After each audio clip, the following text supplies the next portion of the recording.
Okay, welcome back mga ka-WJT. Ituturo natin ngayon ay simpleng tips lang at tutorial. Paano nga ba pataasin tong transformer, yung amperahe? Kung paano pataasin tong amperahe, kailangan natin ng dalawang transformer, no? May gagawin din kasi ako na, na amplifier. Medyo may kalumaan na ito, no? Yan. Ito yung amplifier na bubuin ko. Kaya lang mababa yung amperahin ito. Nasa 3 ampere lang ito eh. Kung kailangan kasi nito nasa 6 ampere. Eh wala naman tayong transformer dito. Kaya naisipan ko rin na i-share din to. Kasi meron akong dalawang transformer. Para naman yung voltahe. I-share ko lang kung paano natin papatasin. Sa mga marurunong, maraming salamat po sa panonood pa rin. Pero dun sa mga baguhan pa, malaking tulong po sa inyo to. Mas lalo na dun sa mga nag-DIY. Ngayon ang gagawin natin dito, para mapataas, simple lang ano. Sukatin muna natin parehas yung voltahe, no? Para maintindihan nyo. Okay, range tayo ng AC. Saksak ko. Sukatin natin yung voltahe. Okay. 25.43. Tapos dun sa kabilang side, 25.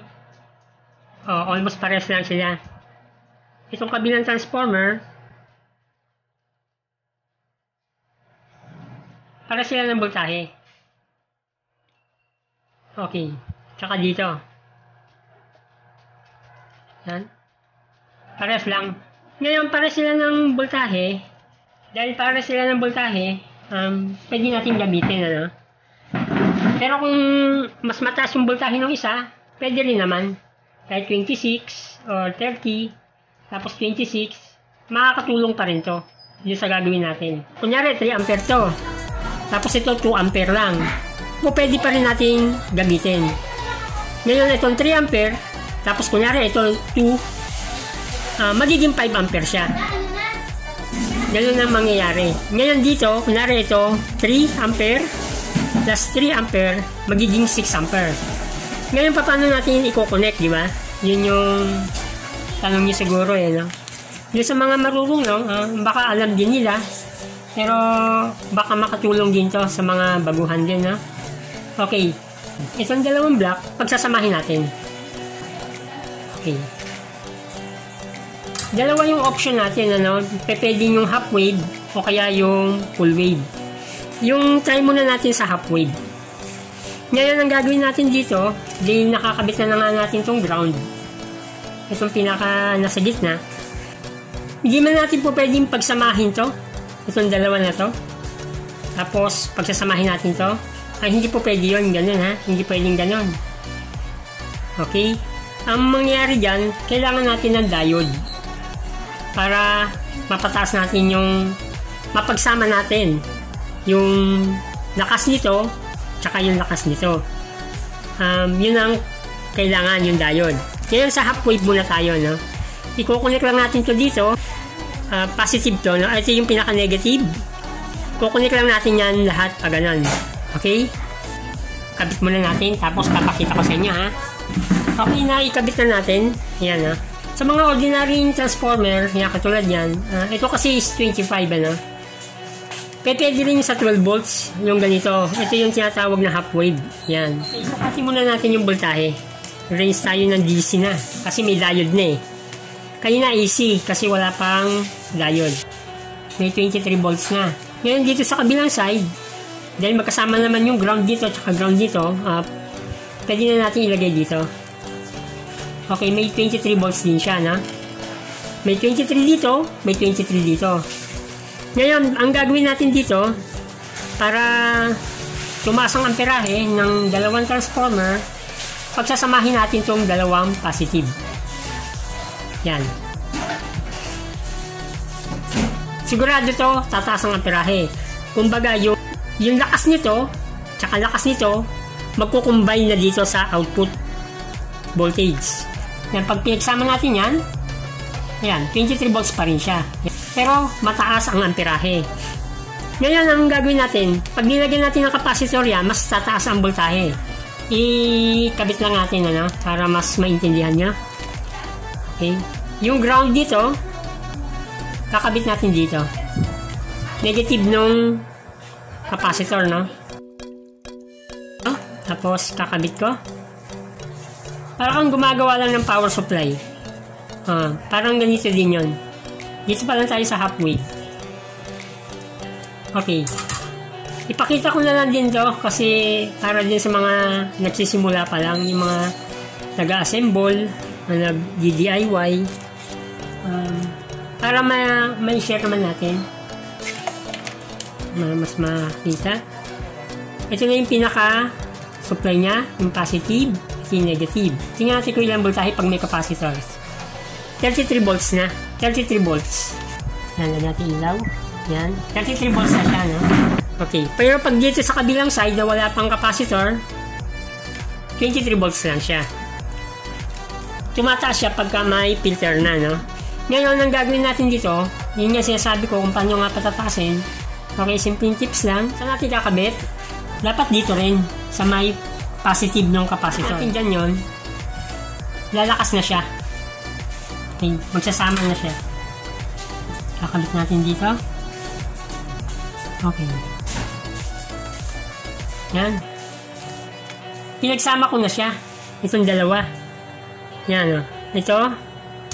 Yung galing dito sa transformer na to, tsaka transformer na to, pinagsama ko.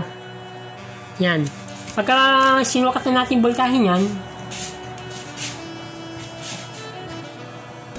yan. Natin. Mas tumaas siya. Diba? Naging 32. Okay? Tumaas na yung amperahe. Pero kung 12 volts yung transformer nyo, pwede rin. O kaya yung mas maliit na, kasi kunwari ito, 3 ampere nga, tapos may 2, o kaya may 1. Kung 3 tsaka 1, makakatulong tong 1 ampere para maging 4 ampere to. Kunwari, kinapos si 3 ampere, yung 1 ampere ang tutulong sa kanya. Okay? Parang tao din yan. Yung isang tao na to, malakas.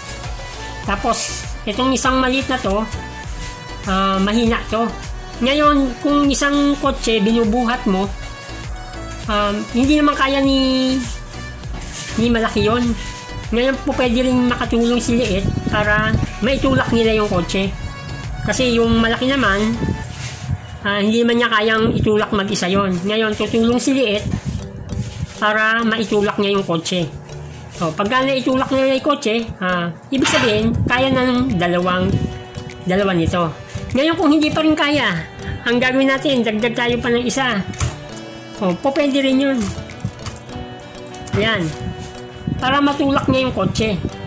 Ganun yung paliwanag doon sa mga ganitong pagko-convert. Kinabit ko na mga ka-WJT. Yan.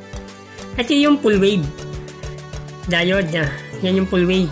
Ngayon, yung dalawang ground, magkasama pa rin. Yan, magkasama pa rin yung dalawang ground.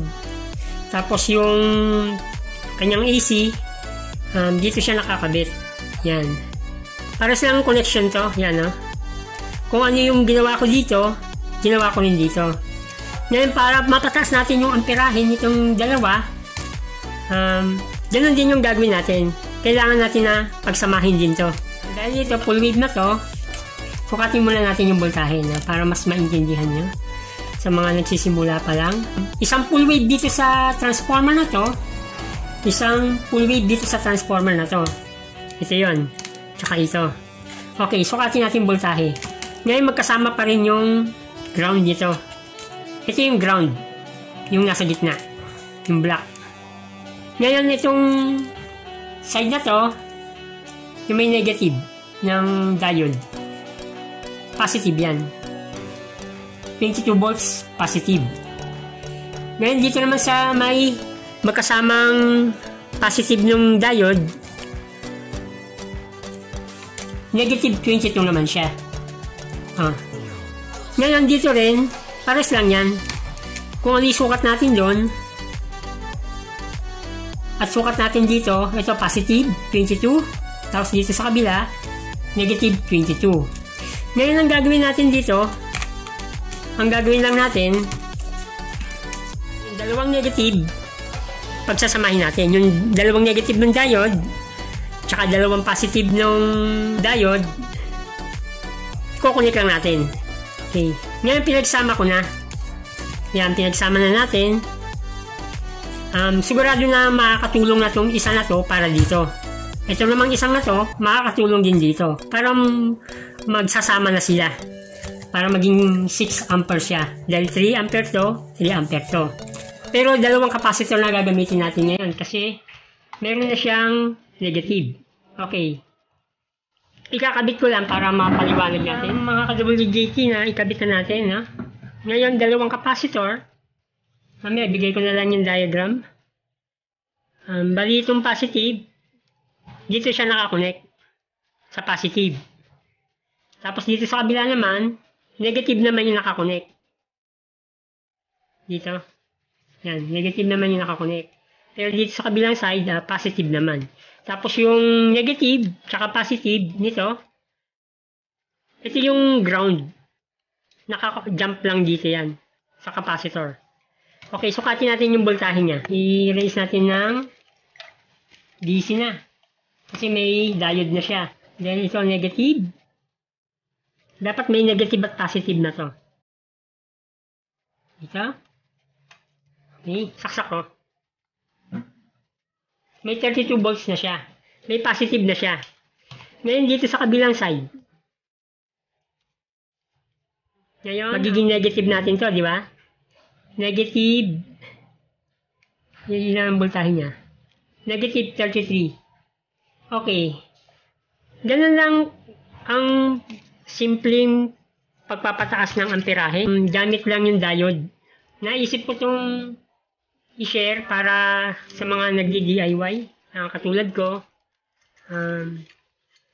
Pwede ko kasing gamitin ito dito. Itong ginawa natin na to, ay sigurado namang malaki ang maitutulong sa inyo nito. Diyan sa mga mahihilig mag-DIY. Salamat po sa panonood mga ka-WJT. At supportahan din nyo po yung channel natin. Okay?